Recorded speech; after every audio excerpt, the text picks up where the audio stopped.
Welcome to episode 269 of the Grip Strip podcast, the Motorsports Overload Heaven edition of the Grip Strip podcast.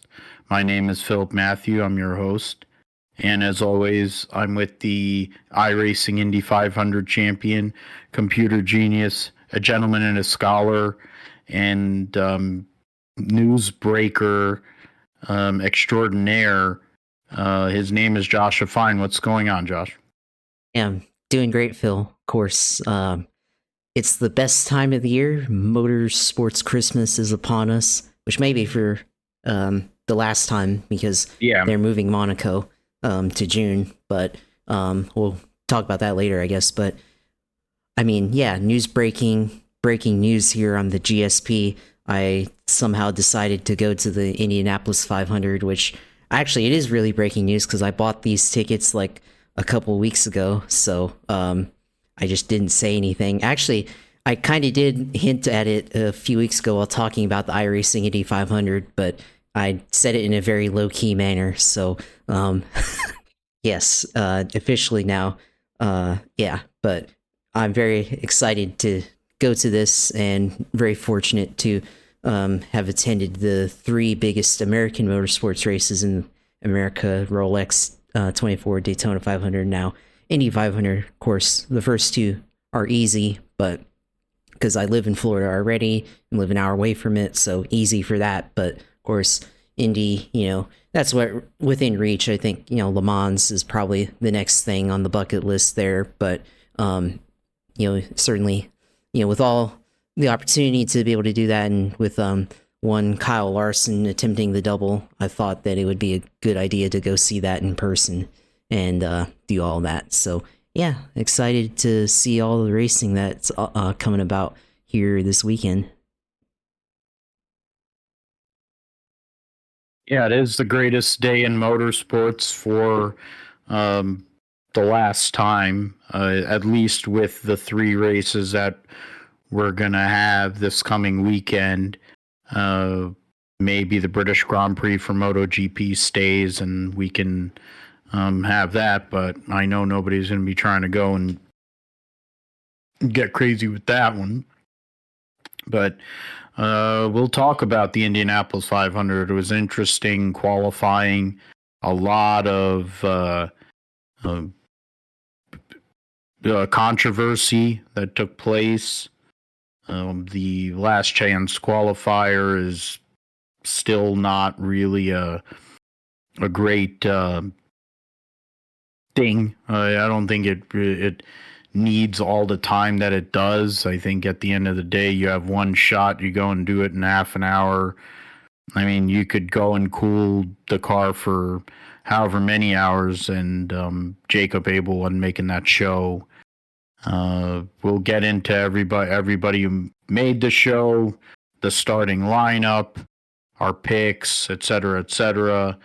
Penske getting nailed again, and this time at the biggest race at his racetrack.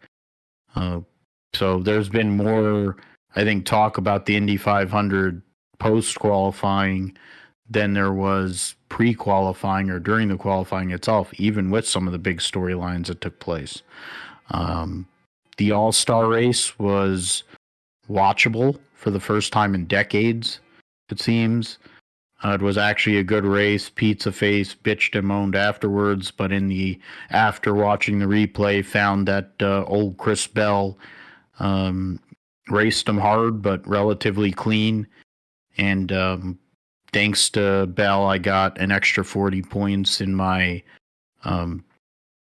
fantasy pick'em league and got myself back into like reasonable contention for the championship in that, because myself and I don't know, at least a third of the league picked him.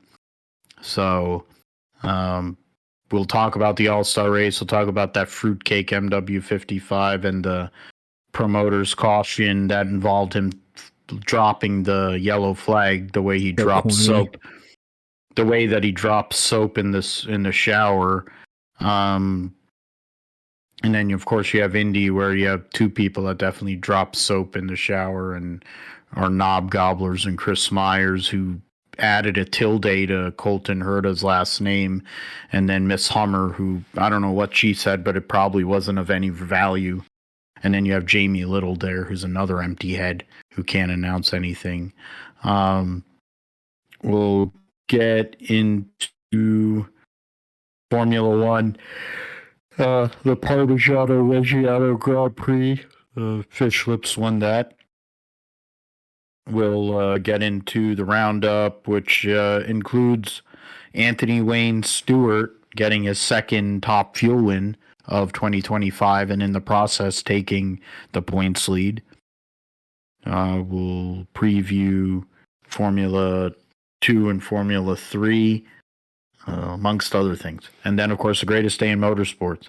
Make our picks for that. We'll also go over Xfinity and trucks. The Xfinity race is going to have a bunch of Cup guys in it, including Chase Briscoe. So we'll see who we pick there. Josh will let us know all things going on iRacing and the sim segment. Call it a day. The sports news, forgot that. We'll include Brock Purdy getting a massive extension along with Fred Warner or George Kittle and Fred Warner. So three of the captains of the San Francisco 49ers, three of the stars of this team. So we'll talk about all that. We'll get to it. So first and foremost, we'll start with the Indianapolis 500 qualifying. As of Saturday's qualifying itself, you got countless contenders in the field. Field notes. Okay. Qualification. Oh, they already have the spotter guide up. Let's see. Qualifications. Qualification last chance. Qualification day one.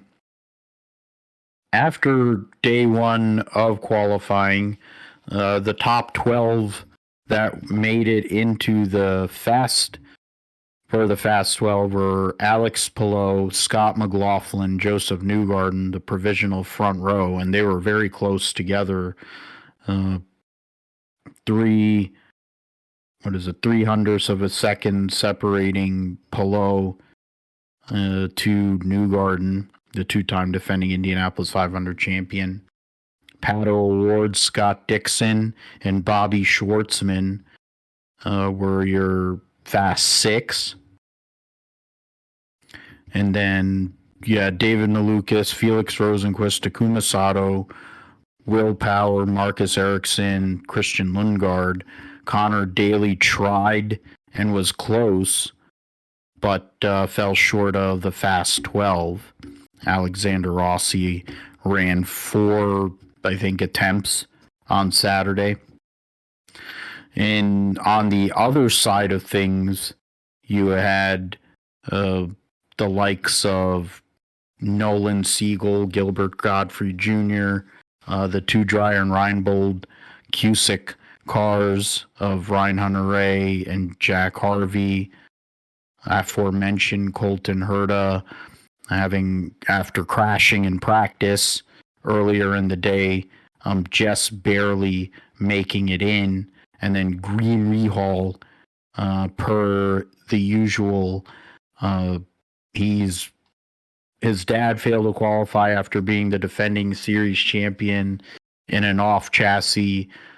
Graham is taking the drama to a 15 by basically having this sweat every year for the last 3 years, I believe. So he made it in on the cutoff with a 4-lap average of 229.863 miles an hour.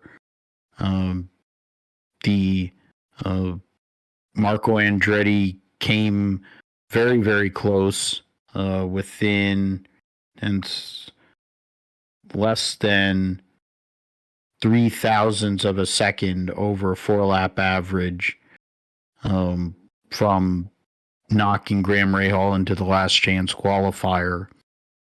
That left Marco Andretti in has been in the last row shootout in the past. In its old iteration, Rinus VeeKay, who had never qualified worse than 7th in an Indianapolis 500, was dog slow. You had Marcus Armstrong, who also crashed in Saturday in practice, and Jacob Abel, who in testing had reasonable speed, but come the time here at Indianapolis for the race was the slowest of the qualifiers on Saturday.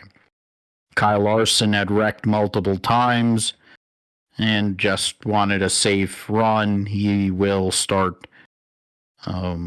He was, as of Saturday, starting 21st, but we'll get into that in more detail.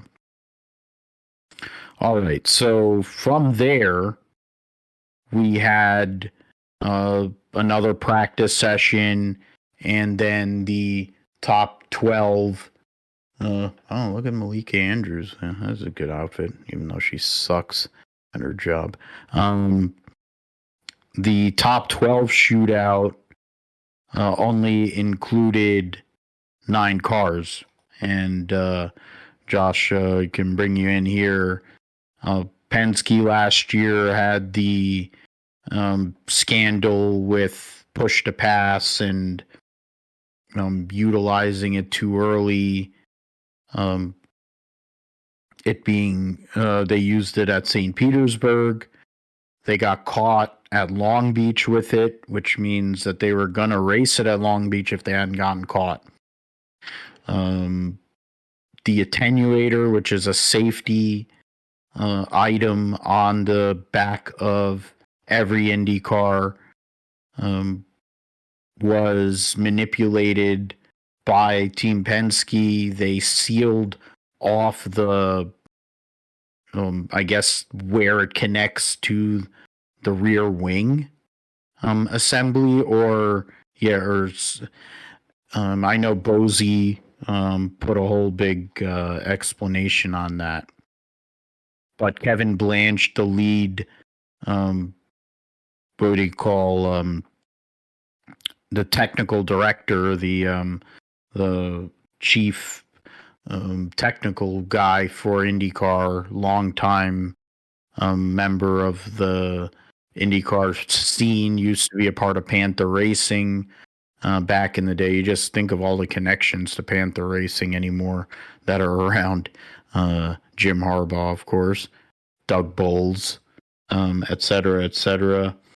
But yeah, Rocket was the crew chief for Panther Racing back in the day. But Chip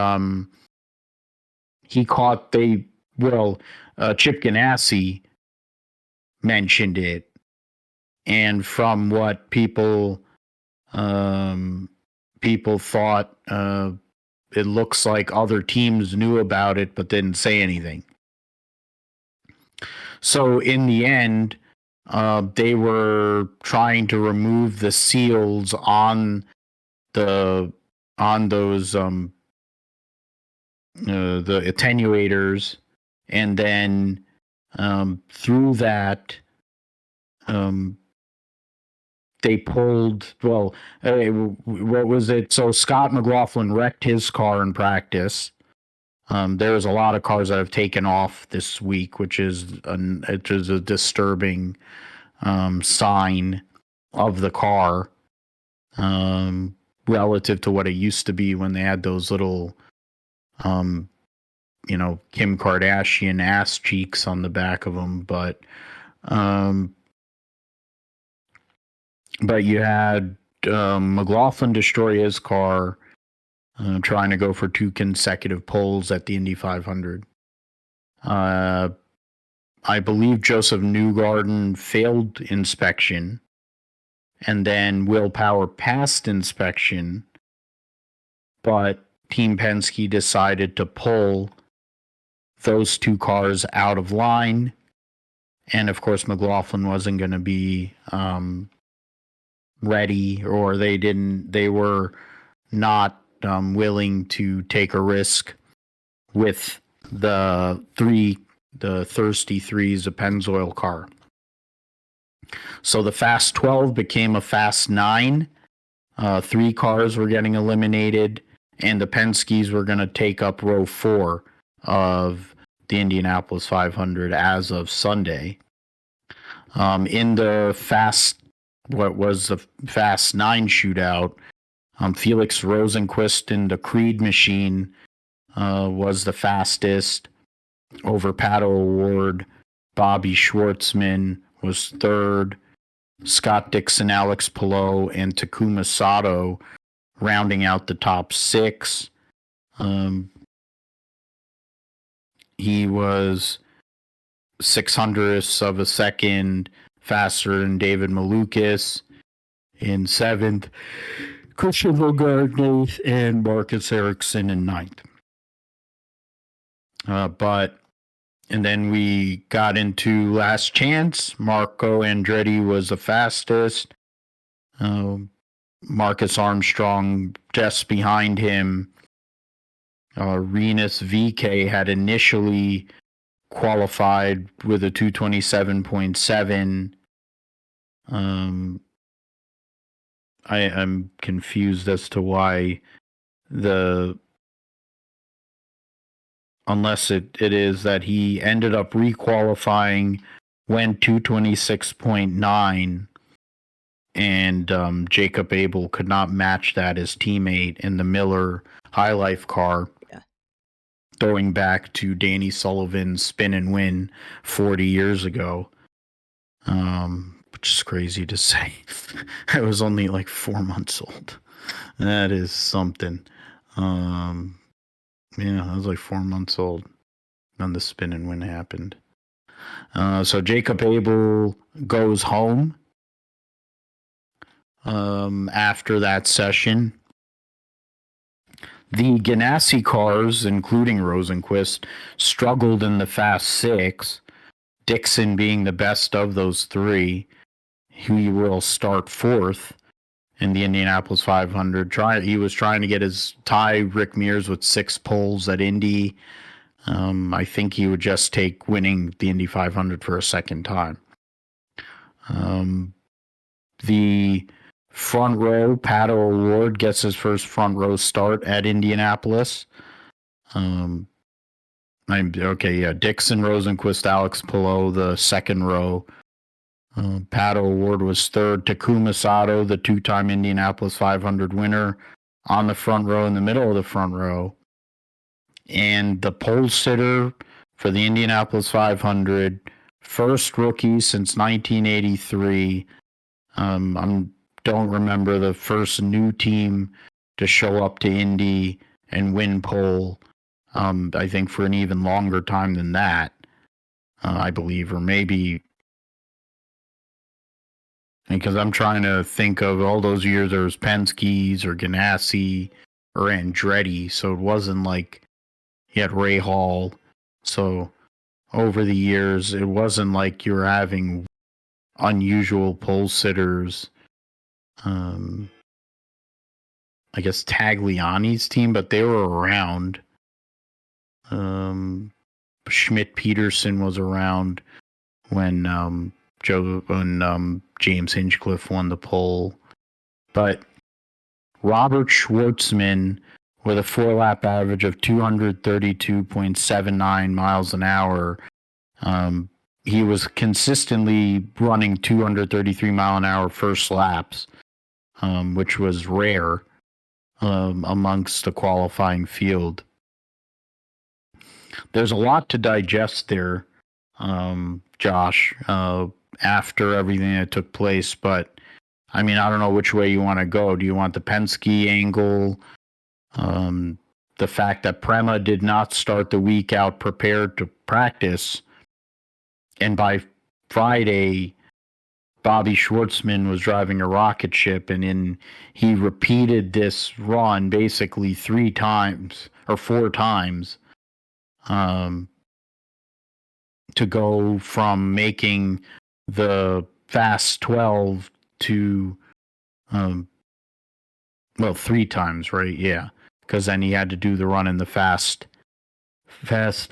his regular qualifying run, then the Fast 12 run, and then the Fast 6 run for him to go and win pole for the Indianapolis 500. He ran in Formula 2. He was really good in Formula 2, Ferrari test driver, and he is talented. Both him and Callum Ilott, talented. The team has had a lot of issues, but what better way to right all the wrongs of early in the season, all the issues that they've had, by going out and winning $100-something thousand and the pole for the Indianapolis 500. Yeah, there's a lot to go in there, and I mean, I think we should start with the positive thing there, which is Robert Schwartzman being the first rookie in since 1983. And funny enough, running the number 83 car to win the pole for the Indy 500. And I think, yeah, it's impressive because this is the first time ever that he's been on an oval in his career, and it's a brand new team, Premier Racing, competing here. And yeah, they didn't start off the month of May off on the right foot. They had trouble in practice, and they didn't get a car out the first practice, but ever since then they've just been one of the fastest cars. And I think it was surprising to see on Saturday them be up front and have a shot at being in the top 12, and then going from there, and on Sunday making it into the Fast 6, and then putting the car on the pole like that. And yeah, like I said, it's just incredible to see. I think just considering the circumstances, because when you think about other drivers who had success in their first time out at Indy, and I mean, look at recent history, like Montoya, of course, already had oval experience when he won the Indy 500 in 2000, because he already had run in the kart series. Of course, like last year, Kyle Larson already has experience from NASCAR, right? First time ever in an IndyCar. Kurt Busch already had oval experience. I mean, to me, and this guy coming from F2 at one point, teammates with Oscar Piastri in F2, right? And comes here to America, runs IndyCar, can't find a ride in F1, kind of because the whole politics thing with Russia and Israel and all that stuff. Comes here and as precise as you can be, and makes it into the onto pole position. So I think it's really impressive that he was able to do it. But I think also when you look at it, there's even other things that I find impressive about it. Just the fact that his own engineer on his team is I think on leave from SpaceX as an engineer there, and on his vacation time goes out and helps prepare a car that went on pole at the Indy 500 and everything. And I think he was part of other teams before. I'm trying to find his name, because Bosie had talked about it, but I think that's really incredible. We go on my off time. It's like me, like we go on my off time here and go something do completely different here and do that. So something that probably makes you additional money in addition to, obviously working on SpaceX. That's being an engineer there. That's crazy hours too if you read into it. So how the hours, that the workload that they have at SpaceX, but using your vacation time to go out and help a team put Indy 5 on the Indy 500 pole and possibly be in contention for the win depending on how things go on Sunday. That's incredible to me. So a lot of positive things there from that angle. But I think also the other fact now going to Penske, with their deal, obviously a dark cloud.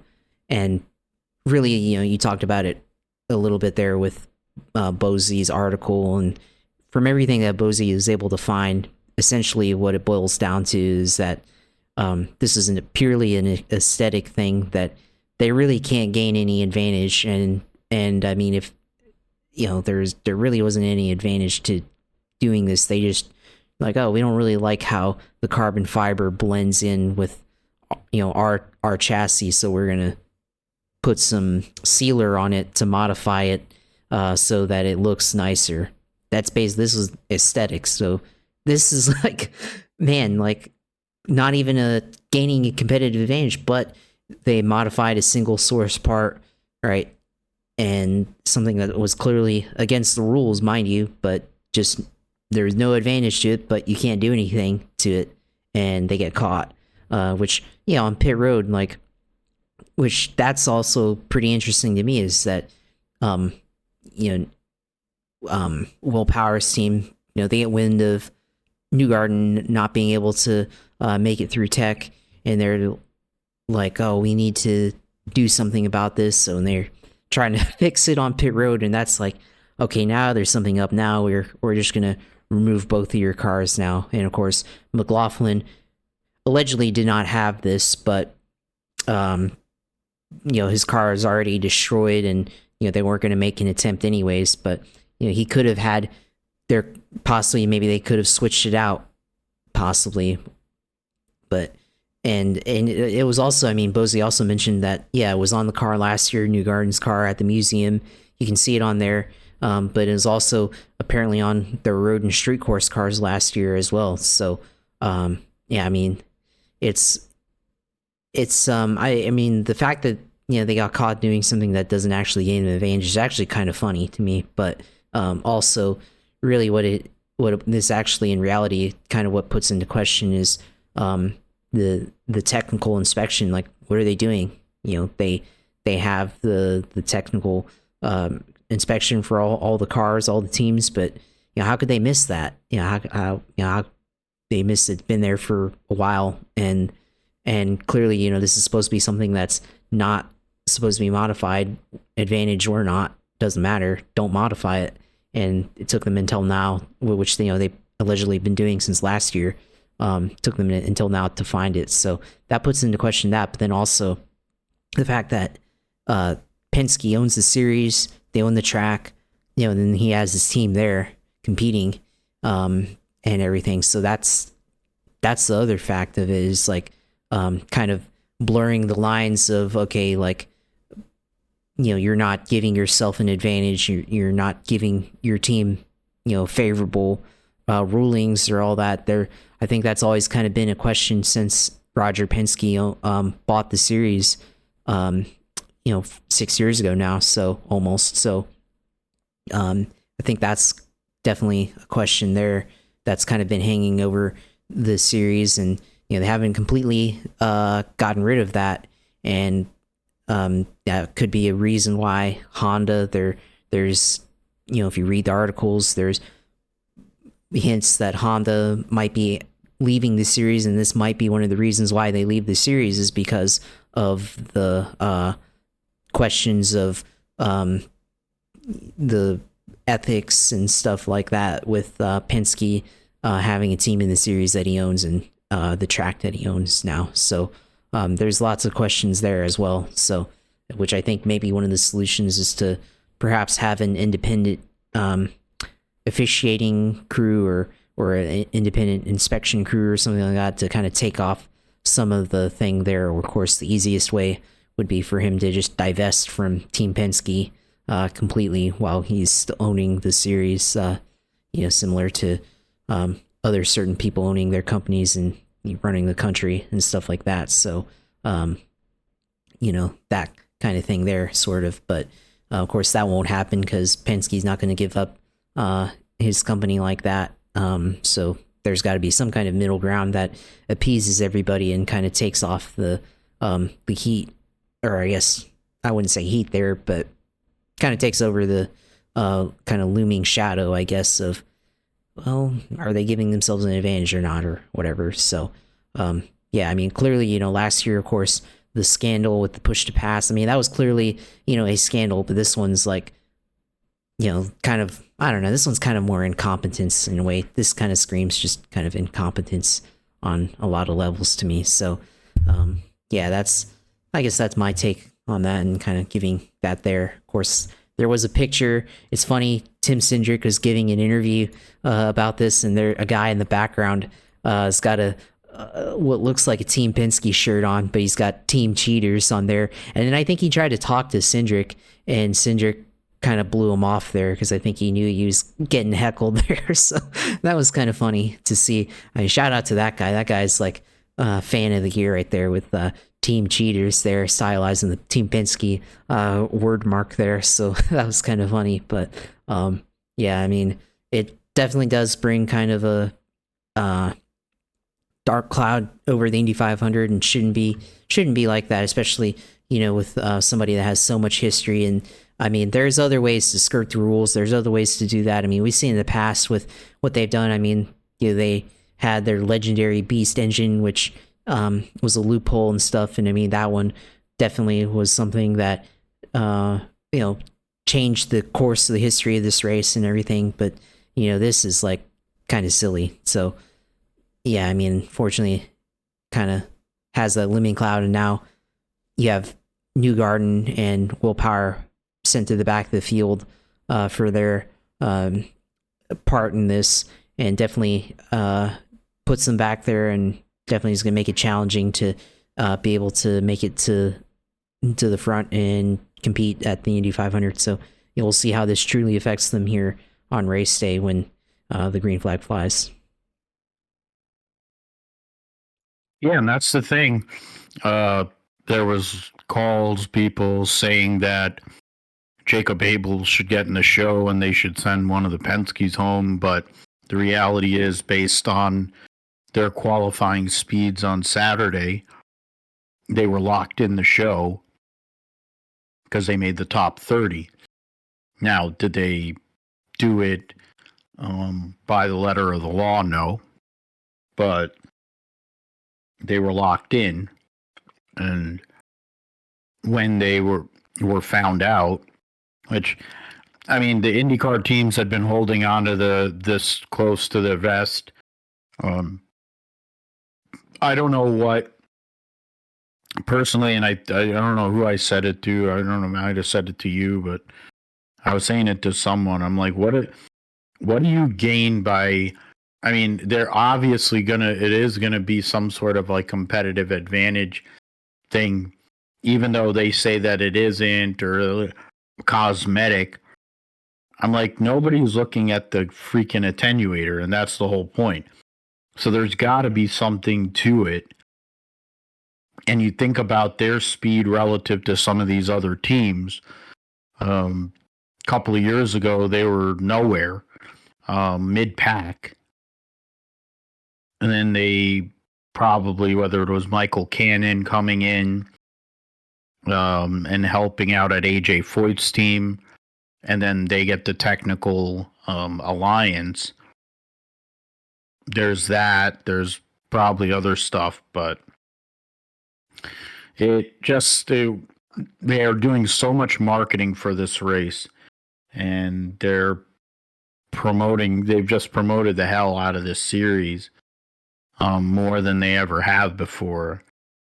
And now there's a pall on the biggest race in the world because they insisted on skirting the rules, which to me is a sad commentary when Penske is the best team that's ever been at Indianapolis. So what are you trying to do? The notion that Alex Palou's beating you, okay, the fact is Ganassi has always been that, or for many, many decades now, has been the biggest competitor to Penske. They have great drivers, 3 championship level drivers, 2 that have won championships in IndyCar, 1 Supercars champion. But Alex Palou right now is just better. Him and Barry Wanzer are a great combination. They have a great team at the 10 team. Dario did similar things when he was there. So, I mean, there's a lot more, but I also think we'd be remiss with Bobby Schwartzman not being on an oval ever before. It's got vibes of Nigel Mansell because he was scheduled to run Phoenix in '93, destroyed what is now turn 3 and 4 wall. It was turn 1 back then, 1 and 2. Hit the wall so hard he broke the wall.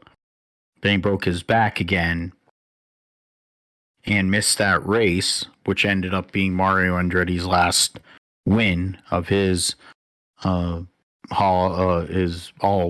GOAT career. And Nigel's first oval race was Indy. Qualified relatively well. I think he might have been on the front row or first couple of rows. Led a lot of the race. And because of the goofy, kooky restart procedures, Emerson Fittipaldi jumped him on the last restart along with Harry Lunatic. And that was, those two finished 1 and 2 with Mansell, I think, in third as a rookie. Teo Fabi, as a rookie, qualified on pole for Indianapolis with Forsyth and a March chassis. So that was 1983. There's been, I think, Bruno Junqueira, who was a rookie at Indy, but wasn't a rookie in the series. That was one of the other ones I can think of off the top of my head of like a young gun that put it on pole. Smoke was one, but that was because of the untimely passing of Scott Brayton. He moved from second to first at that point. But yeah, I mean, I think it's pretty sad. I mean, and it's taken, I'll tell you, it's definitely taken heat off of the likes of Ray Hall, Dale Coyne, for their just how Ray Hall can have Takuma Sato on the front row, and then you have Graham Rahal on the 10th row, and you have the other two guys in the further kind of like tailback side of things relative to being towards the front. And this is after Sato destroyed his primary during the open test. I don't understand what the difference is when you're in the same team. Like Andretti's pace, the Andretti team's pace was not outstanding. And then when Herta destroyed himself, that was a big problem. So, and then Armstrong was similar too. A lot of these guys, they wrecked their car. And with so little practice and so little time, scarcity of parts, the whole like, you can't be sacrificing vehicles in practice. I mean, you shouldn't be trying to sacrifice vehicles in general, but especially with these Indy cars. We'll get back to the Indy cars a little bit later once we do the preview for the Indianapolis 500 proper. Went over that. So yeah, North Wilkesboro or Wilkesboro. There was a Wreckfest that was the Cars Tour event. There was a Wreckfest in the modified event. Not so much in the Truck Series race, really. Though Corey Heim was not too pleased with Lane Riggs after the race. But in the All-Star race, the groove moved up all the way to the wall. You had multiple options in terms of passing and driving your car towards the front. And in the end, pit strategy played a role. Tires had a part. And Christopher Bell came from getting tires and put himself in a position to battle Joey Logano, who's the defending winner of the race, and was well on his way to probably winning it again before whatever that totally farcical yellow that was thrown for, I guess, the promoter's option. But Kyle Larson at that point had also hit the fence and was slowing down. So you can make whatever coincidence you want in terms of all that. But in the end, in the All-Star race, I'll go and bring that up. Oh yeah, and then we have Hall of Fame announcement, which we'll mention shortly. The All-Star race results saw Christopher Bell get the win. He led 28 laps. That's the third most laps led. Brad Keselowski started on pole but was buried late and ended up 22nd. Kyle Larson mentioned that wreck at or around when that promoter's yellow came out. Bell, Logano led the most laps, 139 of the race's 250 laps. Ross Chastain, Alex Bowman, William Clyde Elliott II, William Byron. So 3 Hendrick cars, 4th, 5th, 6th. Tyler Reddick, Kyle Busch, Chase Briscoe, and Christopher Buescher. Hocevar won the Open, and I'm trying to remember who else got out through the Open, because it was I don't remember who got the. It was you get 2 people, the top 2 advance, and it was it's John Hunter Nemechek. Yeah, that's who it was. All right, so John Hunter Nemechek ended up getting tires, I think, and that helped him have enough grip to go and get up to second in the hooligan race, and then they voted Noah Gragson for a 3rd year in a row, which is whatever. I don't know why, but the race the racing was much more competitive than it has been on the short tracks in recent years. There was ability to go multiple grooves, try some things in regards to either drive off or entry. But for all those people that had issues, for all the craziness that took place, Christopher Bell goes out there, Josh, and gets another victory, gets his first All-Star win. Adam Stevens, his second. That team has a lot of positive momentum as we go towards the 600. Yeah, definitely a lot of positive momentum for C. Bell there, taking the win away from Joey Logano. But, I mean, it wasn't egregious what he did. Of course, Logano was upset after the race, and I think part of that was just the whole promoter's yellow thing that they were hyping up in that second segment there. So, I mean, I don't think Chris Bell did anything wrong there, the way he ran Joey Logano there at the end.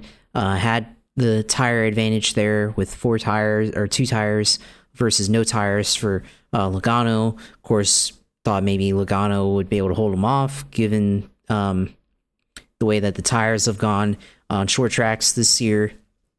But just wasn't able to hold him off there, and Bell was able to make his way through traffic to get up to Logano and race side by side with him until he was able to get around him. So, of course, Logano was putting the blocks everywhere there, so it was just going to be a tough pass for Bell to get him around him, and Bell had to really work the bottom of the racetrack and send it in there to kind of get him around Logano, and had to kind of run him up the track, similar to what we've seen other guys like on the mile and a half. So what we've seen Denny Hamlin, Larson do, kind of run, not touch them or anything, but definitely not give them any room coming off a corner.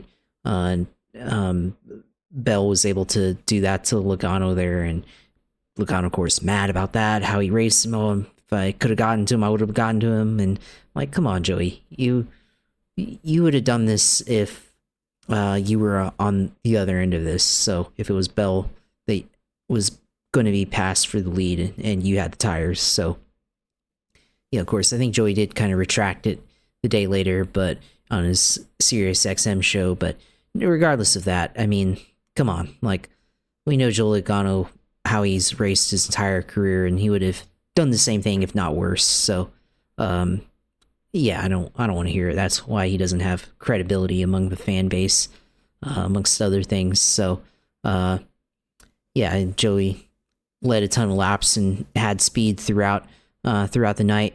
Of course, fighting Brad Keselowski early on, and had the better car, but Keselowski was able to outmuscle him throughout the first part of that race there, and then he got around him finally, and Logano seemed like Logano was going to be the guy until that promoter's yellow came out. So yeah, it was it was definitely an interesting race, kind of seeing the high line come in with the progressive banking.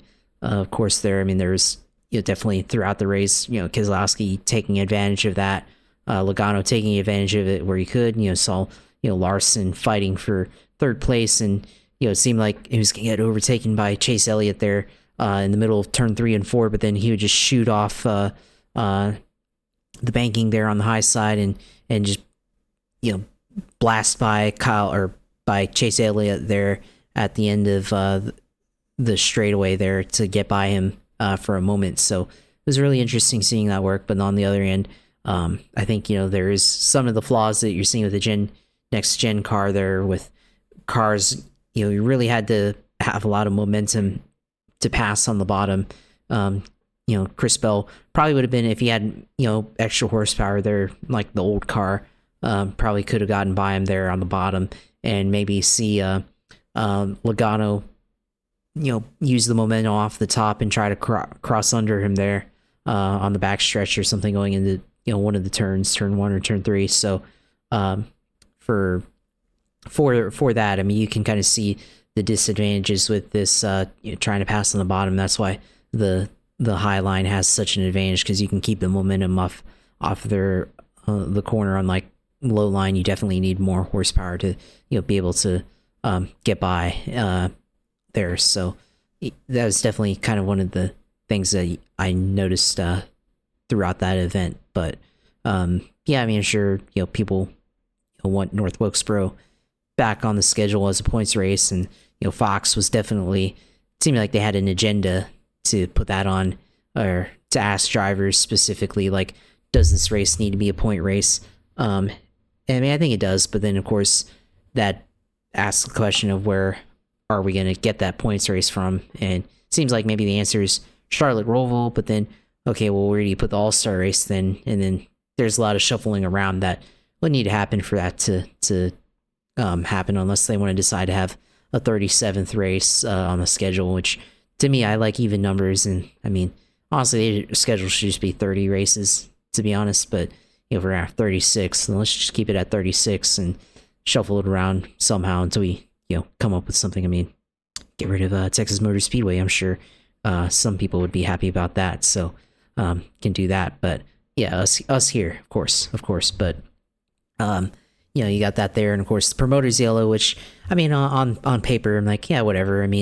We've seen this in the past, not with specifically NASCAR per se, but Superstar Racing Experience, of course, SRX, had that the fun flag, so-called fun flag, that they would throw throughout an event. Of course, that was clearly a all-star event anyways, but and sure, in other short track racing, that's probably been a thing as well. So, I mean, I don't really care about it that much, just in the manner that it was presented, with Waltrip just kind of hanging out there on the stand and be like, oh, am I going to do it?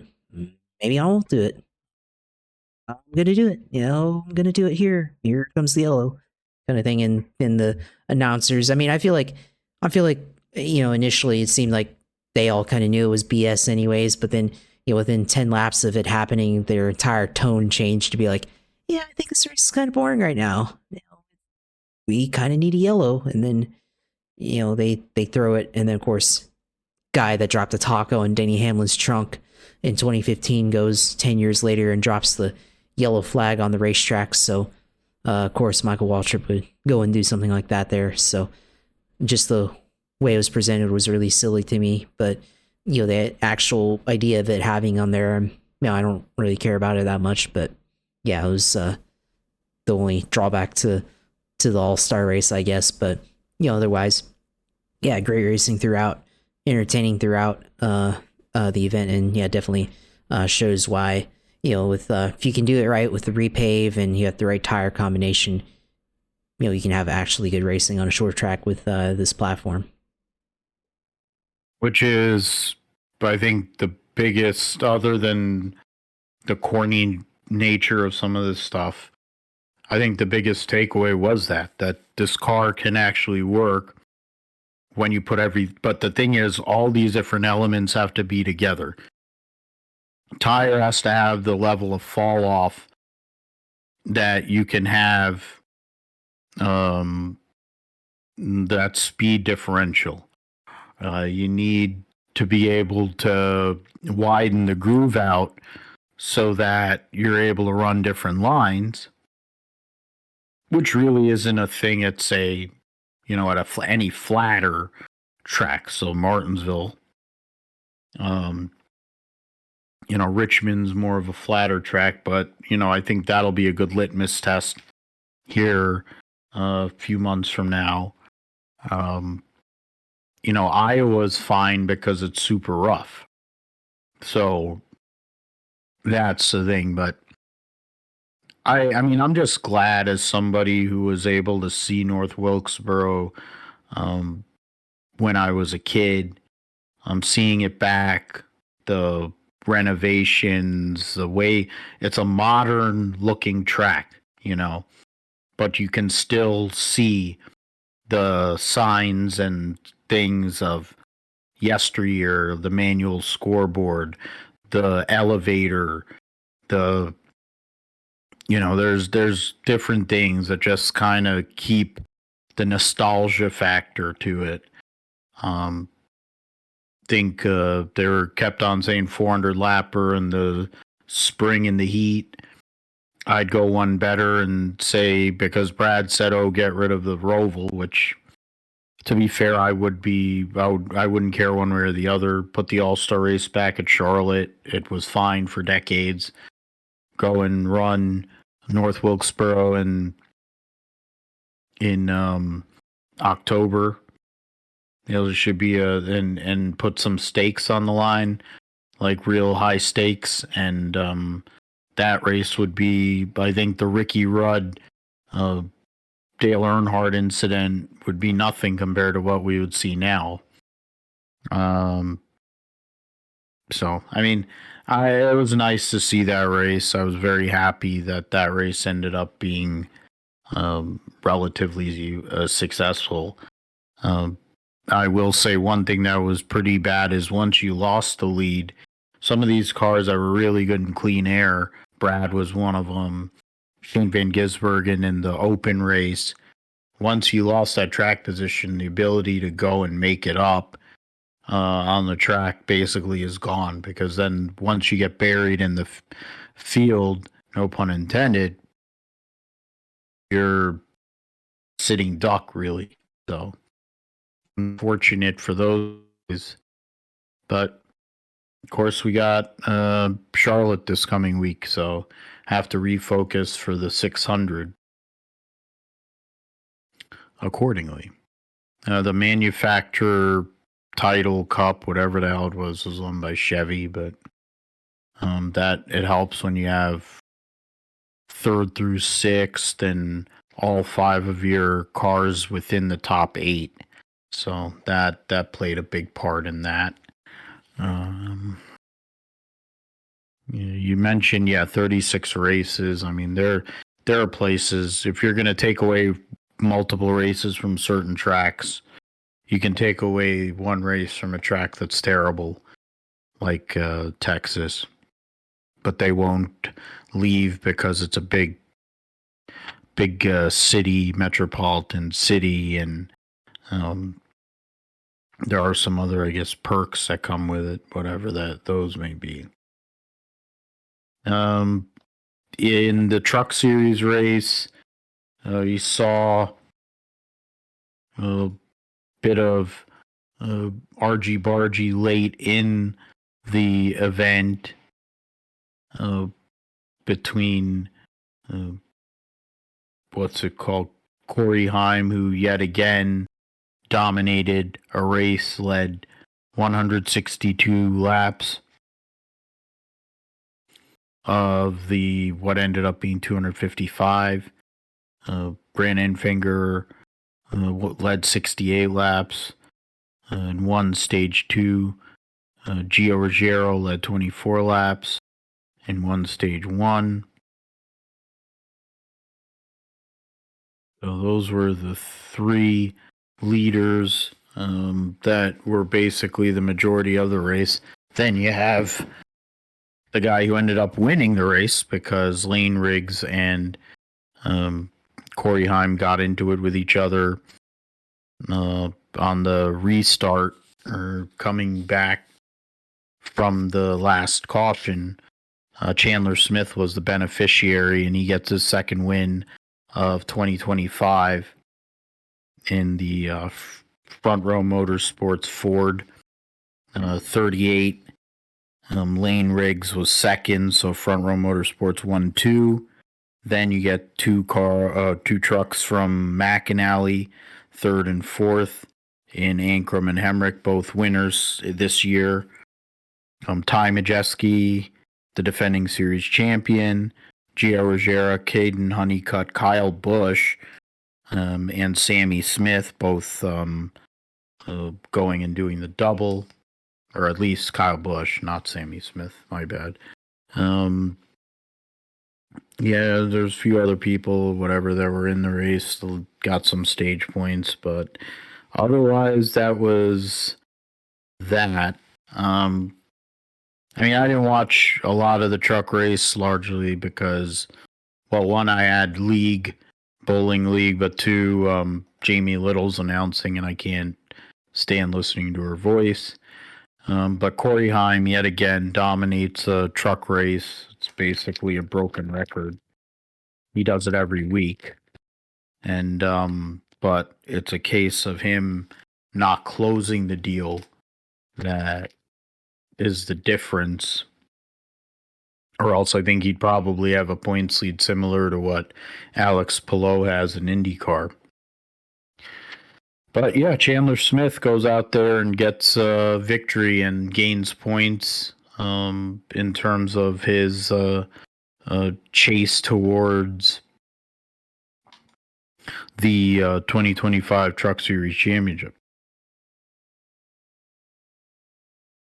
Agree with you there. I think if it weren't for all the other stuff, Corey Heim would be on a complete heater right now in the Truck Series, but other people had other ideas, I guess, with Lane Riggs. I don't think Lane Riggs did anything completely wrong there. It was kind of similar to what Chris Bell did to Logano there in the All-Star race, if we're being honest, but just kind of ran over the line on the edge and got into Corey Heim, and Corey Heim spun out. But it does seem like there is a bit of a pattern, kind of, because we've seen Lane Riggs kind of get into it with other people. Of course, last week got into it with Carson Hocevar in Kansas there, so it does seem to be a little bit of the theme. So maybe he does need to clean it up a bit, but he's still a young guy trying to make it, when he's seen his talent there, and Truck Series so far. So, I mean, I wouldn't be too worried about him really, but yeah, I mean, I guess it's something to take note of here as we move forward throughout the season. But yeah, as far as the rest of it, of course, Corey Heim, probably should have won the race otherwise. Of course, Chandler Smith wins, so another win for him, this year. So, I expect both of them to be in a position to compete for the playoffs and everything. But because of course Chandler is also the only guy behind him with more than one win, so he's got that going for him there, of course. But yeah, I mean, I didn't really see too much of truck race either, being at the beach all day and everything. But yeah, of course, Chandler Smith, good win for him, I guess. They're kind of surprised Kyle Busch didn't have as much success. I would have thought, that would have been easy for him, to get that. But I guess being in non KBM car these days, non Toyota car, it's a little bit harder now. But which I guess I think is good because at least we see other people win when Kyle Busch is in the series, and it's not quite an automatic as what it used to be there. So yeah, otherwise, still good racing to see here, North Wilkesboro, and at least the Truck Series. There's something there running at this race. If it's on All-Star Weekend or maybe as a support race for a future Cup points race here. Yeah, and it sounds like they want to. Well, Junior already came out and said if they had this as an Xfinity race, that he would come back and race it, taking the year off, of course, from driving, being a part of the Amazon and TNT coverage for the summer. But I think after that, he'll be able to go and have quality time to figure out what he wants to do for 2026. But we know that it seems like North Wilkesboro is going to play a part in that for sure. Josh did mention the points. Heim, 64 points ahead of Chandler Smith, 85 points ahead of Daniel Hemrick, 100 points ahead of Tyler Ankrum. Enfinger was 5th. Majeski, Garcia, Honeycutt, Lane, Riggs, and then Ben Rhodes.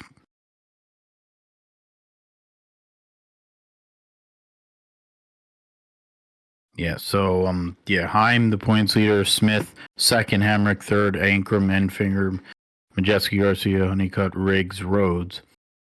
Stuball is 9 points out. And then you have Gio Ruggiero in 12th. Yeah, so right now, it shows Stuart Friesen in on the one side of the page and then Ben Rhodes on the other. So so that might be a misprint. That looks like a misprint, whatever. Ben Rhodes, then, they didn't update that because the points are wrong, I believe. Raja Cruz still, 21 points out of the cutoff, Avery minus 25. All right, so yeah, keep this one short and sweet for obvious reasons. Fish Lips gave a valiant effort trying to win pole for the High Priestess Gabagool Grand Prix, but in the end, Oscar Piastri gets another pole for McLaren. But on the start, he didn't get his best start, and Fish Lips went on the outside and passed him into the Tamburello chicane. And then that was, I think, what set a precedent for what we've seen today. So, yeah, I mean, Red Bull in their 400th race get another victory. Verstappen 65 wins. So there's only, I think, there's only one other person now that is ahead of him. So that's something to look at based on where he's thinking he may want to go.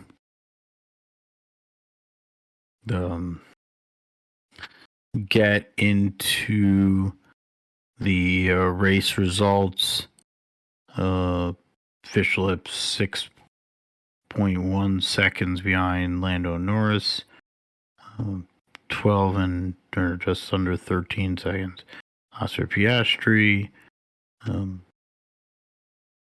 Lewis Hamilton was fourth, so his best finish in a Ferrari in a points, or not a points, but in a Sunday race. Alex Albon was fifth.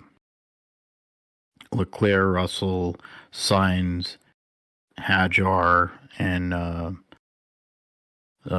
Tsunoda, after crashing his car in qualifying, came from tailback to finish 10th.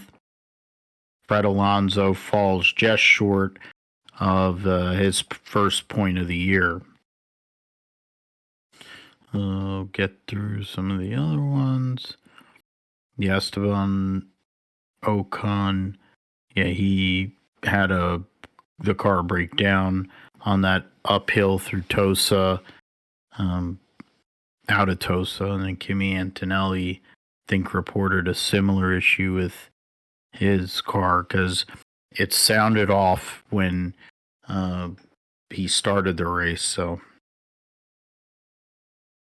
I mean, Fishlips gets the victory and just over 6 seconds over Norris.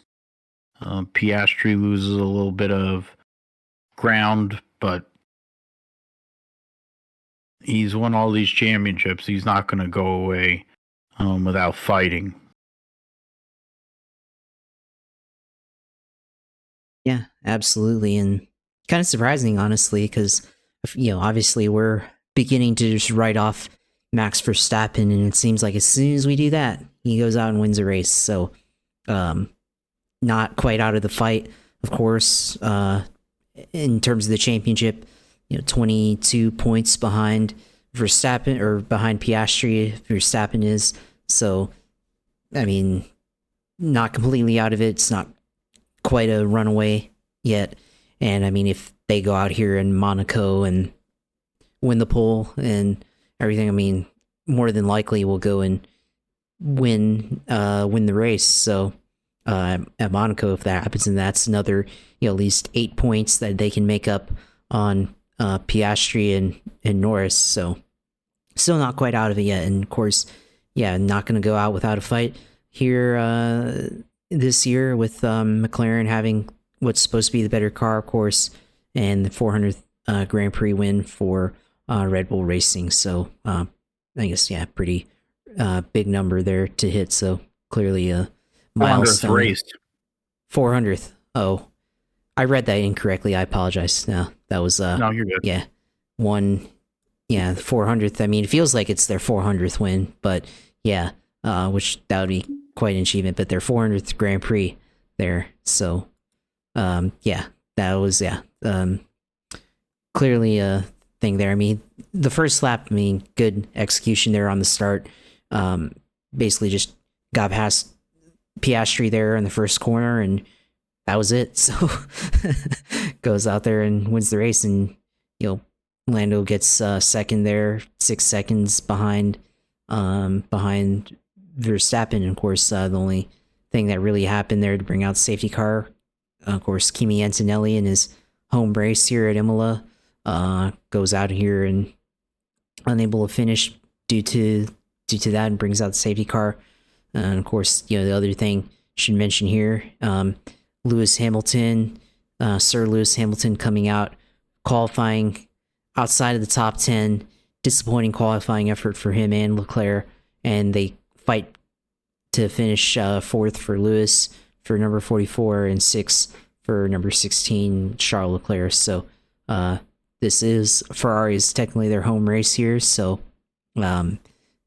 great to see them fight back and have some fight in their cars after it's kind of been an up and down year for Lewis, if we're being honest. And there's already questions if he's ever going to win again already in his first year, not even finished his first year yet, and they're already asking if he's ever going to win again. So after 2 years of not winning and then winning in Mercedes before joining Ferrari, now it's like, oh, is he going to win ever? So we'll see if that happens. But obviously after what was initially a bad effort, and they qualified poorly, and Stroll out qualified them. So of course that was bad to see there, but they managed to fight back in the race. So I guess that's good for them. And of course Verstappen winning, so not quite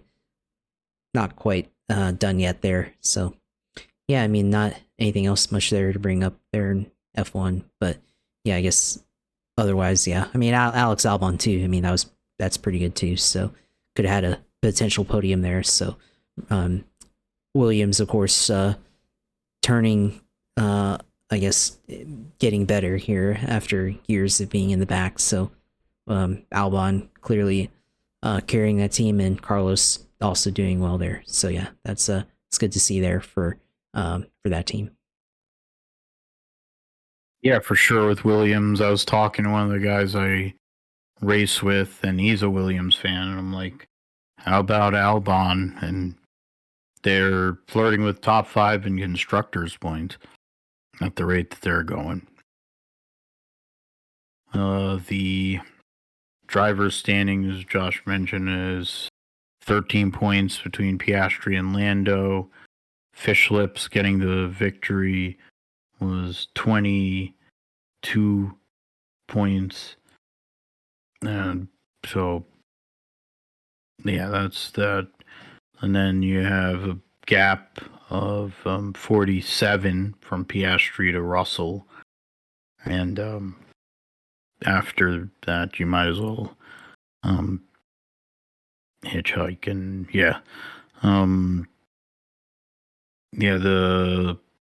then there's a huge drop off. Leclerc in 5th, 8 points ahead of Lewis Hamilton. Antonelli went about so then that's Hamilton, Antonelli, Albon, Ocon, and Stroll. Carlos Sainz just outside and then in constructors, McLaren is 132 ahead, looks like, and then 8 for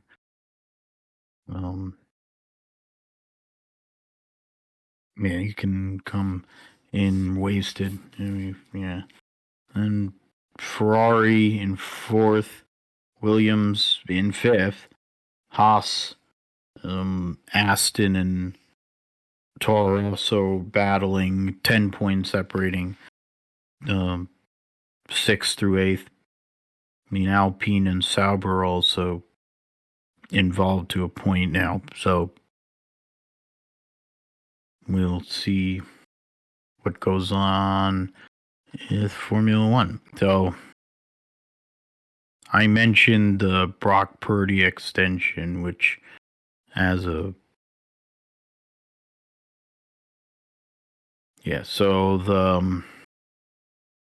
I wanted to mention Brock Purdy getting a 5-year, $265 million contract, $181 million guaranteed. They also extended George Kittle, which they were guaranteeing both George Kittle and then Fred Warner will not leave the 49ers, which is huge. So that is great. Building the foundation for what they're going to try and possibly make a run to have the Super Bowl. They're going to have the Super Bowl in Levi's. So the Niners trying to do what they can to possibly make it to a home game, like the Rams did a few years ago. But yeah, I mean, you had that going on, the Niners signing a bunch of people. You had some other, I think, stuff going on with some of these players. Those that might be holding out versus the ones that decide to show up. They got their own Panini cards now, the rookies. And you had OTAs going on. So you're getting closer to action, and Brock Purdy has participated from the jump in all the offseason activities, even with the contract situation that he had. But, yeah, I mean, the Niners sacrificed and put a lot of capital into the hands of Brock Purdy. Can he take that next step to be in the elite kind of category? Or does he stay down to earth relatively and, I guess, do management of the, yeah, that's what it is there.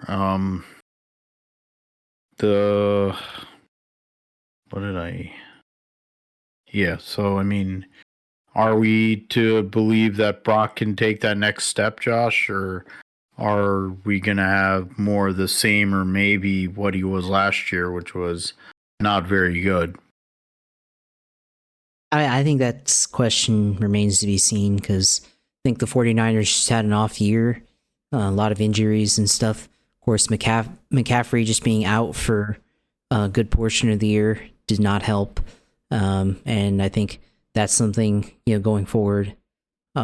His ability to play, I think, is up in the air right now for him to, can you rely on Christian McCaffrey to be there the whole year starting and pound, be the rock for that team.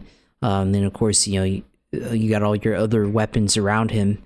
You're losing a big weapon in Deebo Samuel going traded to the Washington Commanders. So that's a question for me there. But I mean, I think he can do it. It's just, with the way that they run their games.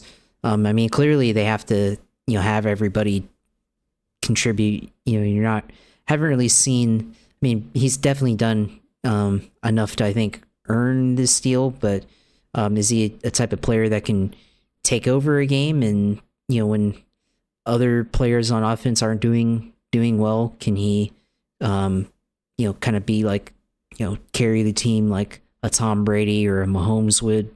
I don't know. I think that question's still up in the air. And I mean, it seems like this deal is a lot more team friendly than the numbers on the surface would present. But, there's still, opportunity there to see whether or not he really is the guy, I guess. I mean, at least it's better. I feel like maybe I feel better about this deal than, the Dolphins are with Tua. I mean, it's a similar type of system that they have with a team that's stacked with players on offense and everything. But then you have a quarterback you're not completely sold on there in Tua. So I think that's a similar situation. But I mean, I feel better about the 49ers in that situation versus, the Dolphins and what they have there. So we'll see how it works out. But, at least you guys, at least for now, you got your guy, and yeah, I guess build for the future and continue to build for the future, and hopefully get on to a run and make it back into the playoffs and back into the Super Bowl maybe. Yeah, and that'll be right up against the Daytona 500 the following week. So can San Fran make it to Santa Clara?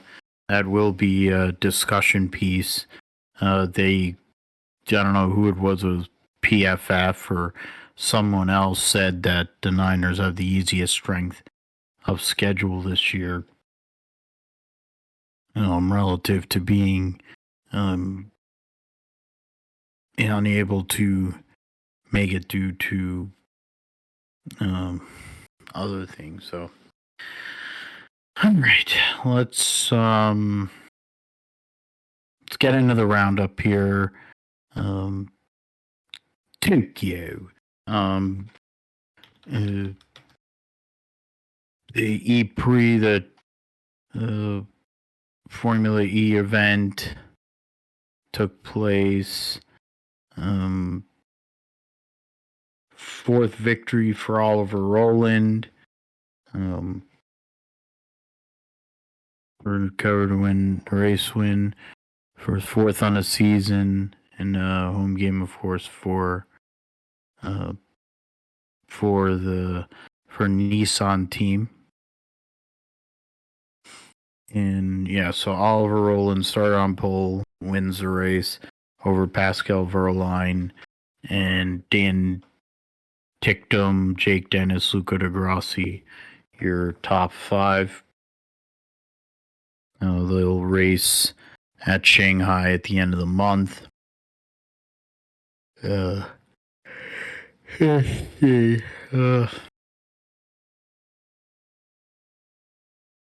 Go from there to Rally Portugal as Sebastian Ogier.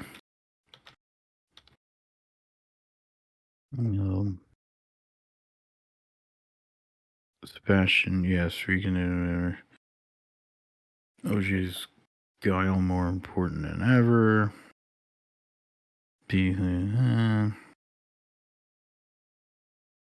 Yeah, so the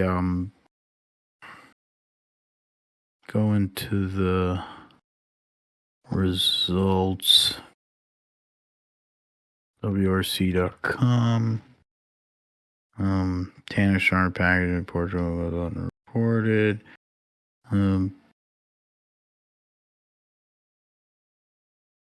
Yeah, so 5 rallies into the season.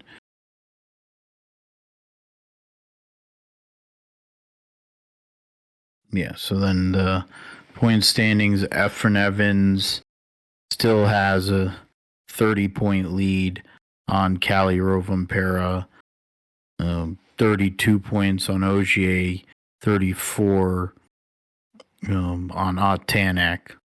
So if you took Efren Evans out of the way and you looked at the points, you'd have 5 guys that are going relatively the same, and then you have one that's just well ahead. So yeah, that's the World Rally Championship. World Superbikes will be in the Czech Republic. It's Nicolo Balega doing those kind of things with Nikolai. So then Route 66 Nationals in Chicago. Chicagoland. You had Tom Bailey, 263 miles an hour, and a door slammer. Of course, I mentioned Top Fuel. Tony Stewart, 377 with the 329.1 miles an hour. Had a couple people go down and trying to go and compensate for that. But Tony is starting to figure it out, him and Neil Strasbaugh. In the Top Fuel category, Jack Beckman goes and wins. Gage Herrera for the 900th time. And we got Mason Wright or Donna Morris, whoever that is.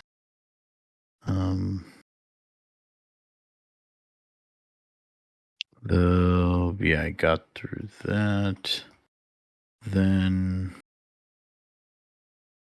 we got the Route 66 Nationals from home. Then F2.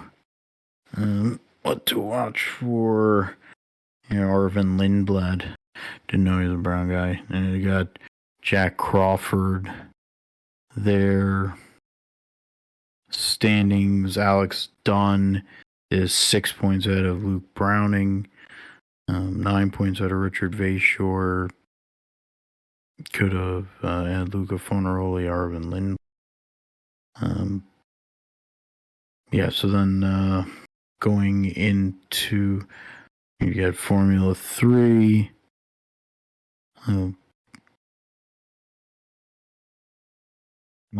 Because I was so Kamara, Dromstead, Tramnitz, Tappan, and Ramos, your top 5.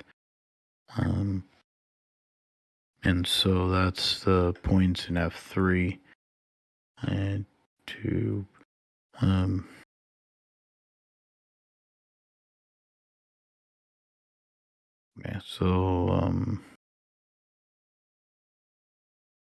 you have all those guys. You got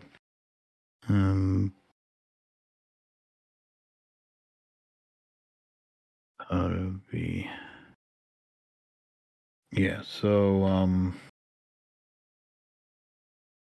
going in, move forward here, and then there'll be a Monaco this week, and MotoGP will be at Silverstone. 5 different winners in a row. Trying to see if that'll happen. Current standings, MotoGP category, sees 22-point lead for Marc Marquez over his brother Alex. Then a huge gap to Pecco Bagnaia, DG Antonio, Morbidelli, Zarco. So there are a lot of combustible.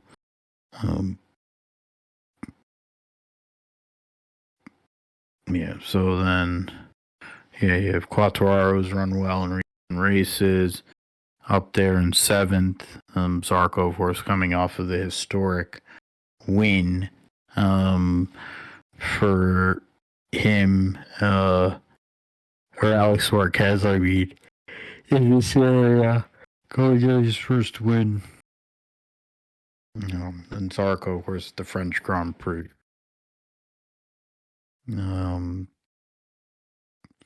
I'm going to let Josh talk for a minute here to let us know what he's thinking about the Monaco Grand Prix for this weekend. What should we expect out there? And what are your tricks? Because I never know when to look up DV, whatever, get MOQ.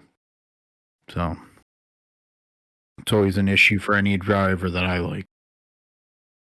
Yeah. I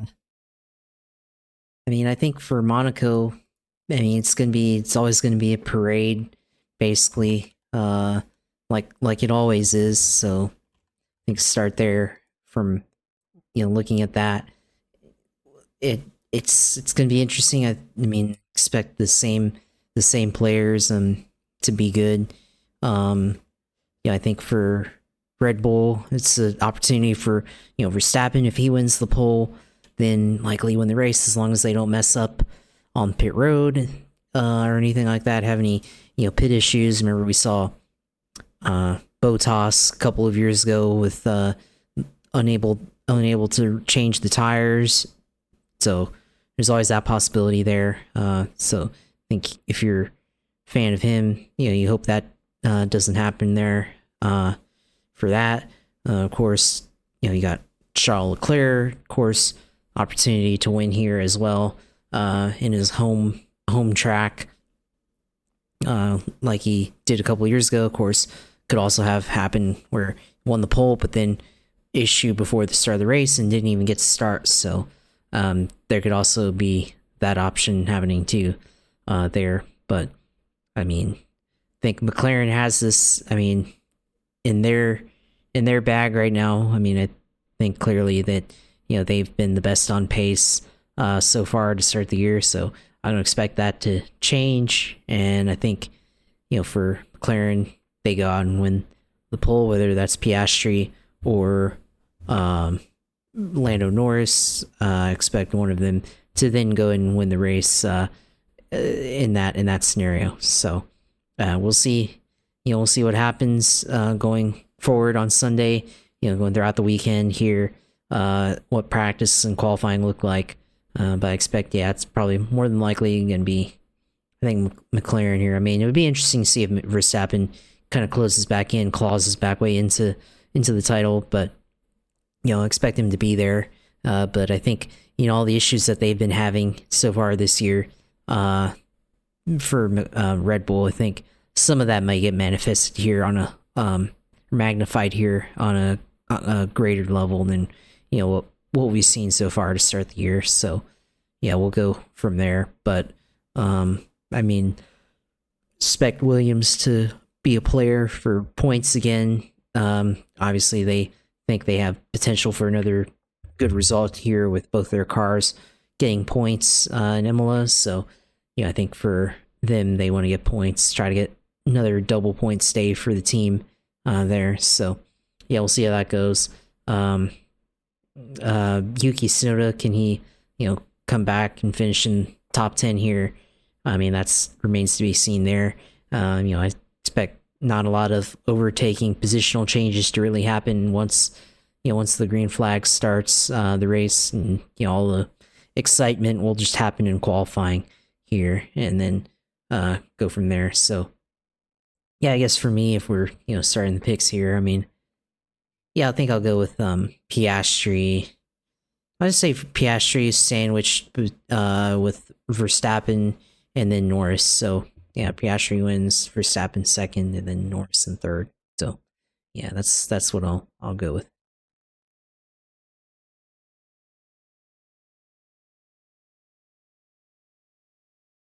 Yeah, we have to remember that this year there's a mandatory 2 pit stop race for the first time at Monaco. So, you're probably going to try and use 2 different compounds in the process too. I doubt it'll make any real difference in regards to the racing due to how narrow the track is. It's Brad Marchand. What a shock. Oh, and he just cross-checked him right into the boards. Oh, man. That is really bad. This is only game 1, and these guys are doing all this dirty stuff. What the heck's going to happen the rest of the series? I think I was thinking Piastri for the sense of entertainment. I'll go with Lando, and it'll be Lando, Piastri, and I'll go with Charles Leclerc too. So those will be my podium picks. Phil goes with Norris, Piastri, and then Leclerc. Okay, so go talk about it's an opportunity for us to get into triple header at Charlotte for NASCAR.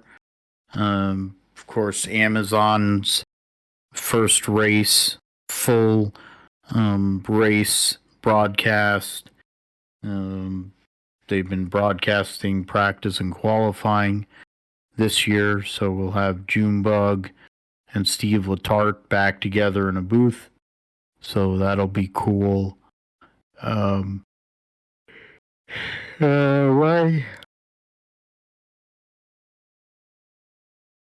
My picks, previewing picks for the Trucks and Xfinity, along with the I mean, I put first event in the in-season tournament, but I don't know if that's the case because we haven't heard any mention of it. Maybe I think it starts in a couple of weeks' time. I'm not entirely sure of that. But I am going to go with, and this would, if this guy was able to accomplish what he wants to accomplish, if he goes and wins the 600, it'd be pretty epic. I'm going to say Kyle Larson gets the victory after flying back from Indy, finishing the 500, and goes and dominates in his usual ride, flying back to Charlotte after Tony got close twice in his early days of as a Cup driver, coming back from Indy. So I'll say Kyle Larson as my pick to win. And yeah, I'm trying to think. Yeah, for the Coca-Cola 600. Yeah, we're gonna have 40 for 40. You're gonna have Jimmy Johnson making his 700th career Cup start at one of his greatest racetracks. Trying to look at some of these. You got leaf cutter. That's a write-off.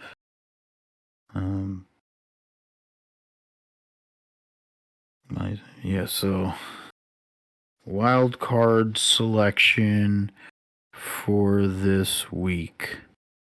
This random Derek Kraus is in a Cup race. Is that for real? Oh wow, Connor Zlich is actually going to run the double. He's going to run the Xfinity race and he's going to run the... Wow, that's interesting after taking a few weeks off.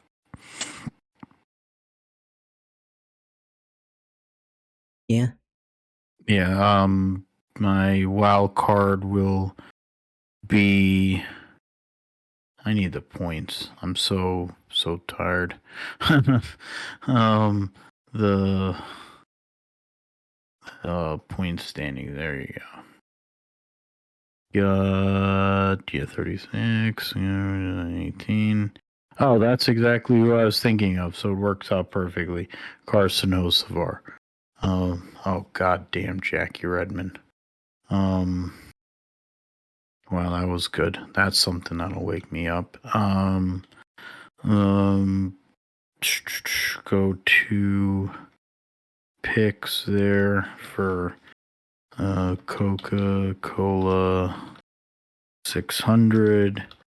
Phil goes Young Money to win, and trying to remember what his nickname, what he ended up being called. But I know I have Gumby.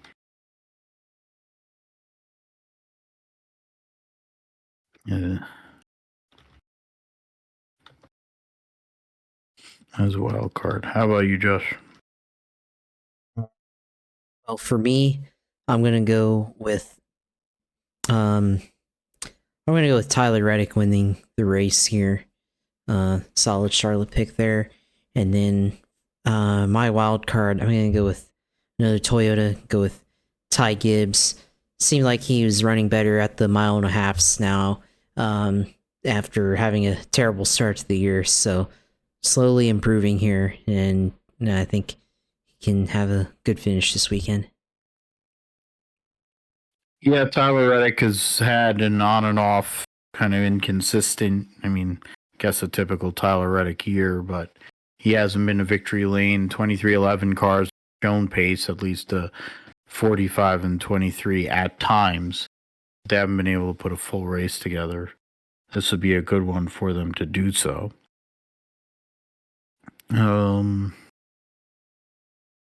Get to Truck Series. There's 34 for,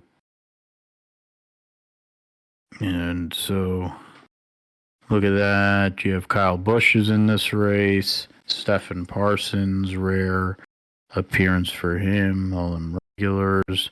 Chastain will be in the 44.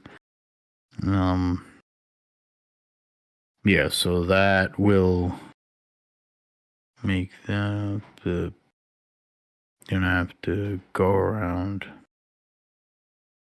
just to. Yeah, so the Josh, you get first dibs on the truck series. Yeah, of course. Well, I'm just pick Corey Heim. Continue to pick Corey Heim here for this truck series. I mean, why else? Who else would you pick here, right? So, yeah, I'll pick him. And I use my wild card.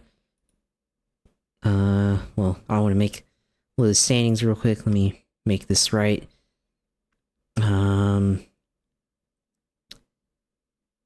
Yeah, I mean, Tanner Gray. Make him a wild card for this. It's a little up there, but may as well take it.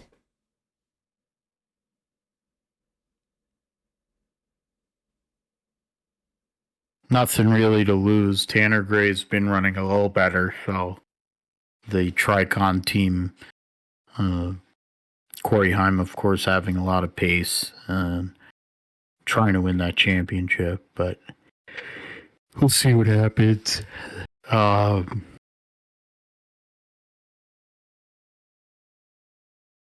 I will go with Kyle Busch to win. And in terms of the point standings, it's the same probably sheet as we have right now.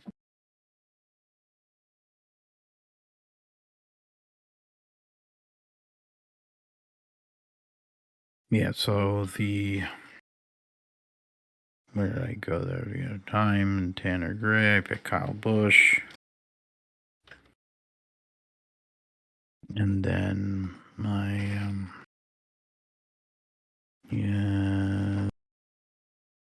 23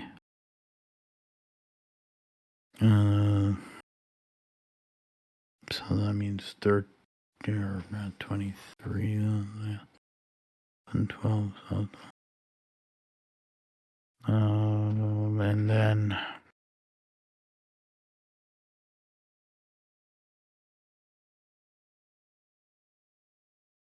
I'll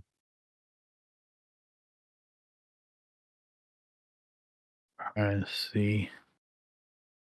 You know what? Why not go with Stephen Parsons? Who feels like an algorithm pick? Yeah. But hey, it's for the fun, so it's all. Xfinity Series racing on Saturday at Charlotte. They're gonna have 40 drivers for 38 spots.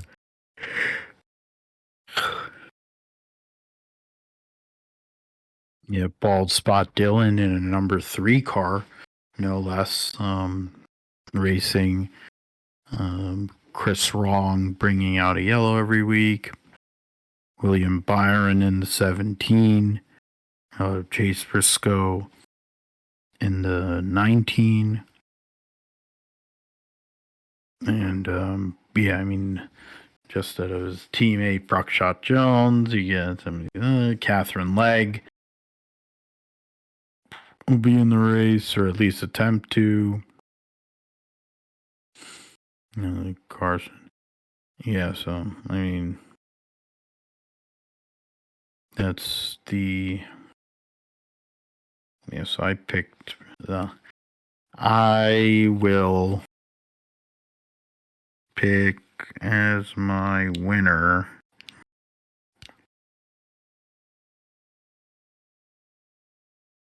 I'm not going to do any of those.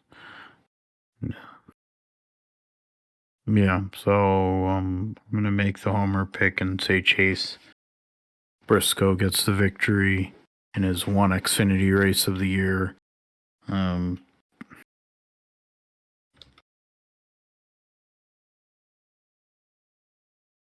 then in the Xfinity standings, I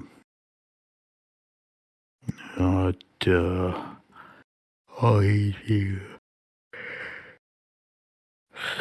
This is 1, 2, 3. So you got 29, or that's at 13.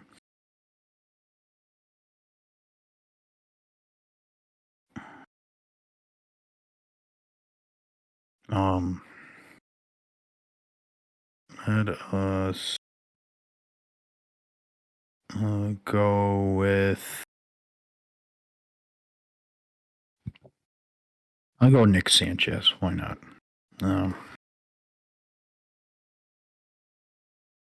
They have good equipment on the intermediate tracks, and it's an opportunity race this coming weekend to kind of seize control of the race there. Damn, Nicole Briscoe's looking good these days. Yeah. Josh, you go next.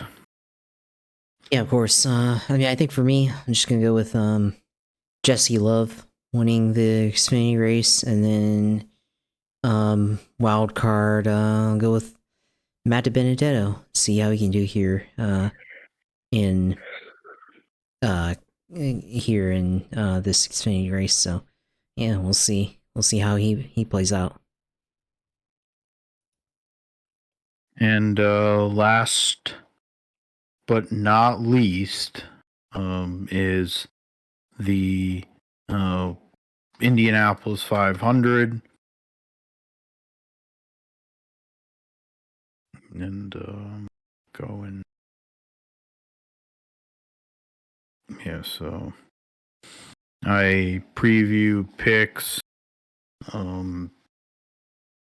Josh, you get first dibs here. Who do you think wins? And who do you think will be on the podium? Yeah. Yeah, I think it's interesting. I actually think Takuma Sato's going to win.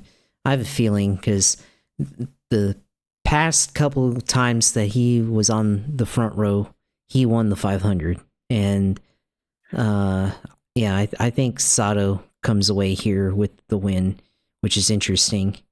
Because everyone thinks that Alex Palou, he's fast and everything, but just something about how Sato in a car that he completely destroyed this month, and they've only put back together in the last week, right? And they go out and win the pole here, and he's done way better than his teammates. Ray Hall, of course, flirting with the fast or the last row once again, and Louis Foster, not really doing anything of note either. So Takuma, I think he's got a fast car here, so I think he's gonna win. I'm gonna say that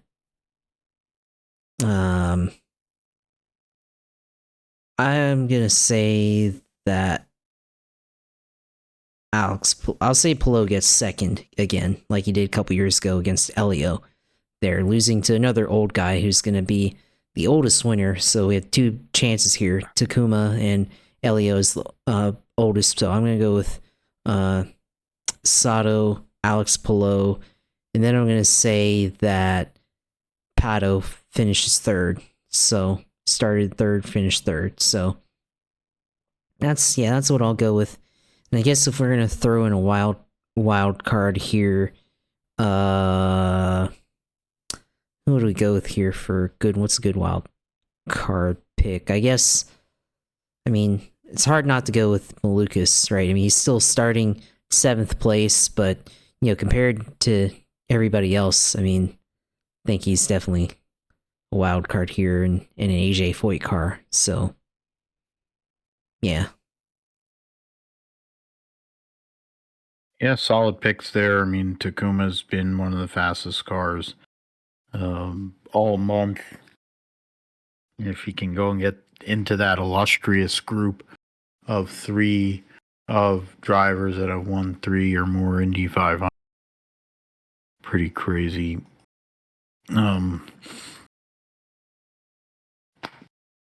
The picks for me, I have to. It's gonna be the middle part of the series there, middle 3. Yeah, so there's 27.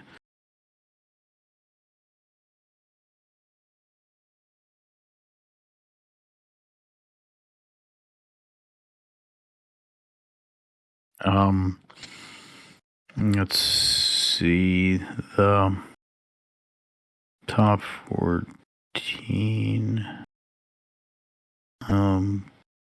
I will go with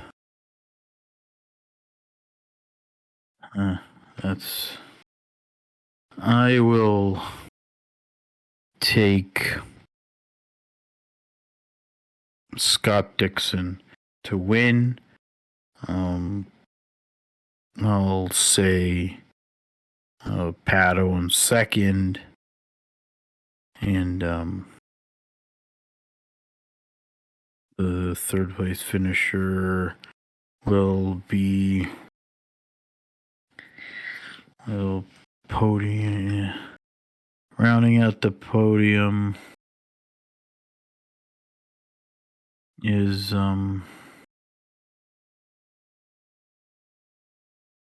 I guess we'll go with winch power from tailback.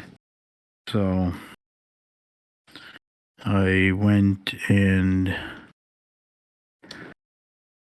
picked Scott Dixon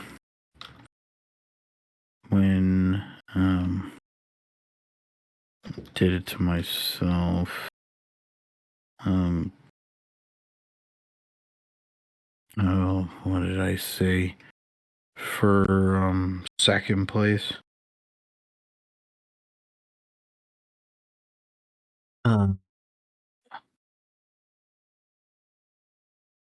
You say for 2nd place?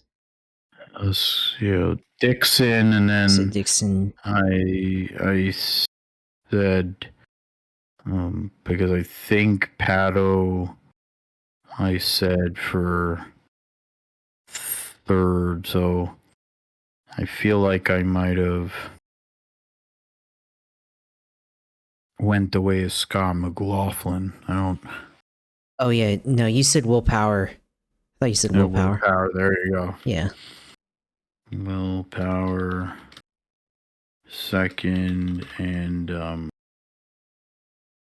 whatever I said for Pato. I think I said Pato. Yeah. So. And then my wild card will be Connor Daly. He's fast too. He has a really fast race car. He always wakes up at home. It would be one of the most epic parties if Junko Solinger and Connor Daly can come through.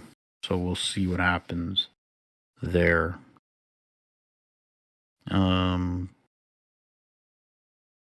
Josh, it's your time. It's time for your sim segment. Yeah, of course. Yeah, I mean, Coke 600 for NASCAR this weekend. We'll see how that goes. Be able to do it, of course. Opportunities probably tomorrow night or Thursday night. We'll see what happens, and everything. But I mean, open setup, I think, tomorrow, 5 or 9 p.m., and then fixed setup at 9 p.m. on Thursday night, I think, or 9 p.m. Thursday night is the open. So whichever one it is, try to do one of those, I guess, maybe there. And then, I mean, I don't really have any other things to say on how to approach that. I mean, there won't be any stages or anything, so actually be interesting, as an endurance race there. But I mean, the whole key of that is just to stay ahead of the track and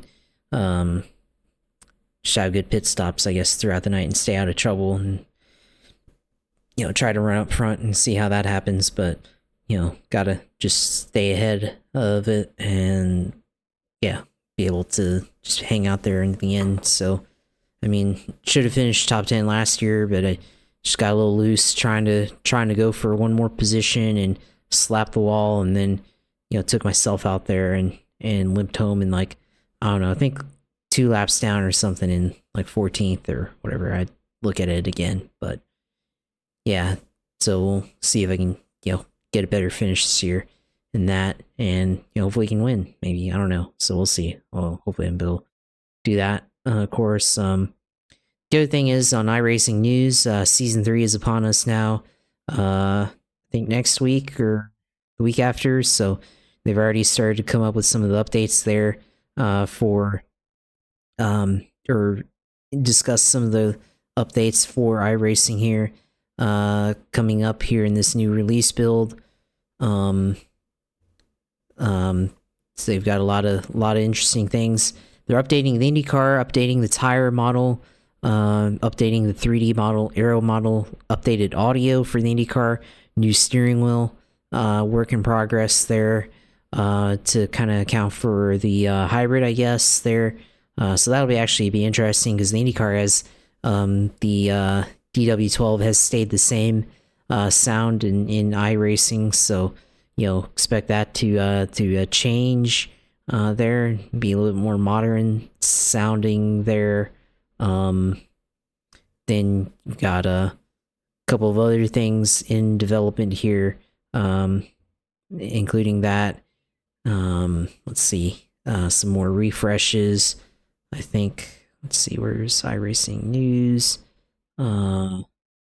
Racing, click on iRacing news. Yeah, news, development blog, season 3 development blog. So new tracks, Shell V Power Motorsport Park, Land Down Under here. So Supercars, GT World Challenge Australia, TCR Australia, Australian Superbike Championship, Endurance Prototype Racing, includes the turn known as the Bend. So the track simply known as the Bend. So that's interesting. They're remodeled and rescanned tracks. Iowa Speedway, repaving should be in there as well. Got the Richmond Raceway repave, rescan, Sonoma Raceway rescan, Worldwide Technology Raceway rescan there, repave the oval. Charlotte in there is being rescanned as well to incorporate this year and last year's changes for the Roval. North Wilkesboro modernized. They have the 1987 track debuted currently in release, and now they will bring the modern North Wilkesboro into iRacing now. So more tracks in development. Of course, they refresh. They will refresh Daytona, Darlington, Indianapolis, which I mean was already refreshed anyways, but I guess they're refreshing it again. Lime Park, Phoenix, Texas, more tracks there. Of course, Talladega looks like that's a screenshot of it being refreshed.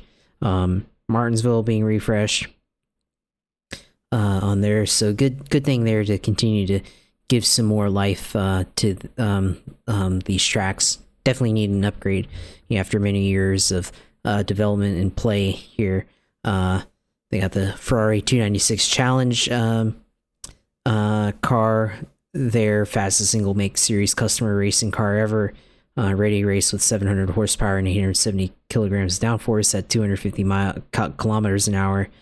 So nearly 3/4 of a GT class car, capable of running GT3 while providing unique and exciting GT racing experience there. So that'll be there. The Gen 4 Cup car project has been completed and is ready for release. We'll be releasing 2 car packages, the Chevy Monte Carlo 2003 and the 2003 Ford Taurus, the stock car and Speedway stock car. Wow. So that's pretty nice. You got the Speedway configuration for that. So with the big bumpers that they had back in the day for the Daytona and Talladega configuration there, that's pretty exciting.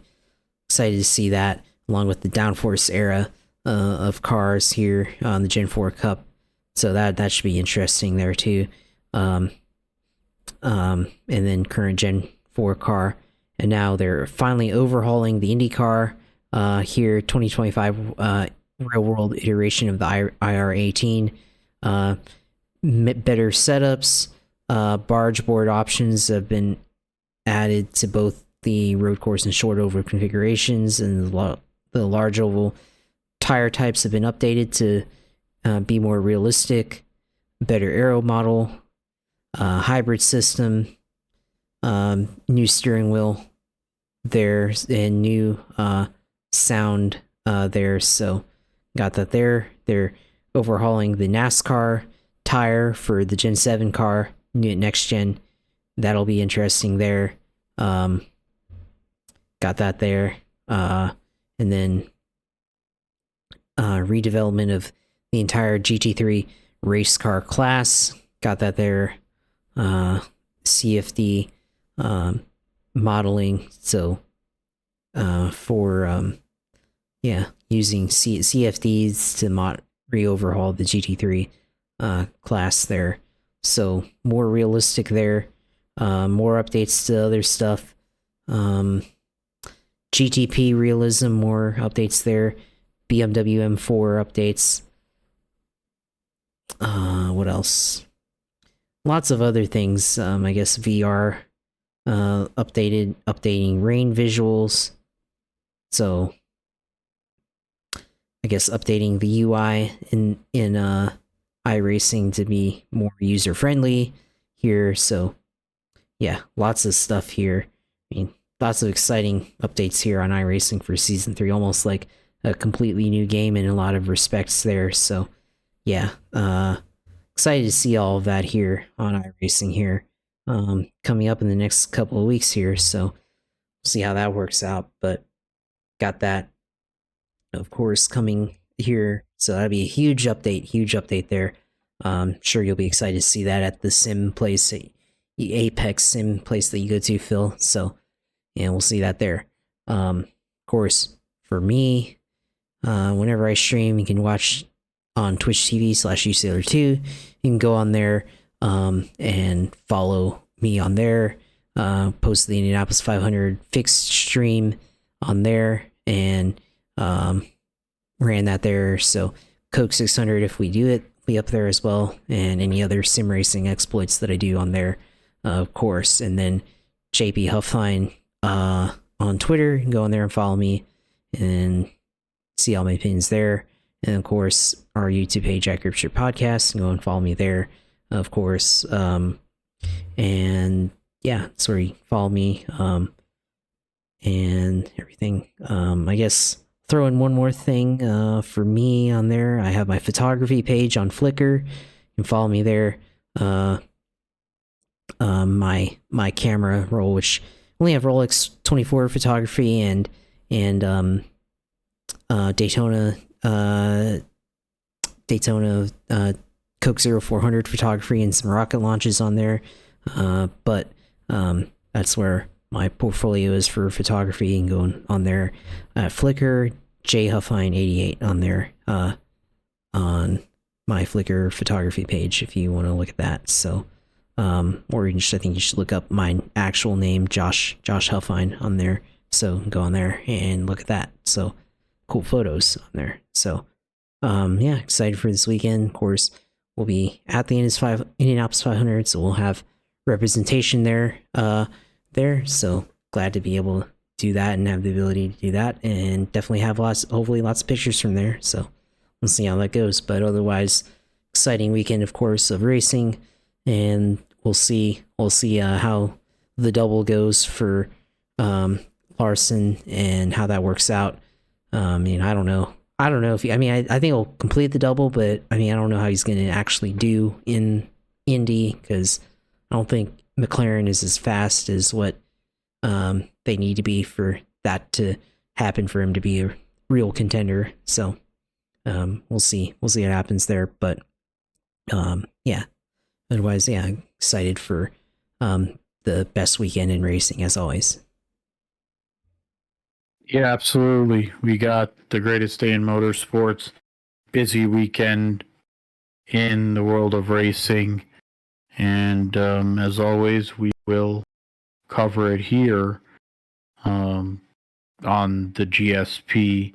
You can find me at PGMatthew28 on Twitter, PGMGSP28 on Instagram, Blue Sky. Then you have philipgmatthew.com, my blog site, where all the shows appear as well. So we will be back with episode 270 of the Gripster Podcast, the greatest day in motorsports review, and let you know who won, who stood out, and everything else going on in the world of racing here on the Gripster Podcast. So for Josh, Phil, thanks for listening and thanks for supporting us.